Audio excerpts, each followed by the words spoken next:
സങ്കീർത്തകന്റെ പുസ്തകം 32:10 പറയുന്നു, കർത്താവിൽ ആശ്രയിക്കുന്നവനെ അവിടുത്തെ സ്നേഹം വലയം ചെയ്യും. അവിടുത്തെ സ്നേഹത്തിൻ്റെ കോട്ട അവൻ്റെ ചുറ്റും ഉണ്ടായിരിക്കും.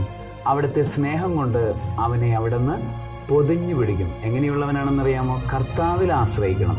എല്ലാ കാര്യത്തിലും ദൈവത്തെ ആശ്രയിക്കുന്നവനെ, ദൈവീകതയിൽ ആശ്രയിക്കുന്നവനെ, ഈശോയുടെ സ്നേഹത്തിൽ ആശ്രയിക്കുന്നവനെ അവിടുത്തെ സ്നേഹം എന്നും നിതാന്തമായി പൊതിഞ്ഞു പിടിക്കുകയും അവിടുന്ന് കൂടെ നടക്കുന്ന അനുഭവത്തിലേക്ക്, ദൈവം നമ്മോടുകൂടെ എന്ന് പറയുന്ന അനുഭവത്തിൽ, ഇമ്മാനുവേൽ അനുഭവത്തിലേക്ക് കൊണ്ടുവരികയും ചെയ്യും. സർവശക്തനായ ദൈവം പിതാവും പുത്രനും പരിശുദ്ധാത്മാവും അവിടുത്തെ സ്നേഹം കൊണ്ട് നിങ്ങളെ വലയം ചെയ്യുമാറാകട്ടെ.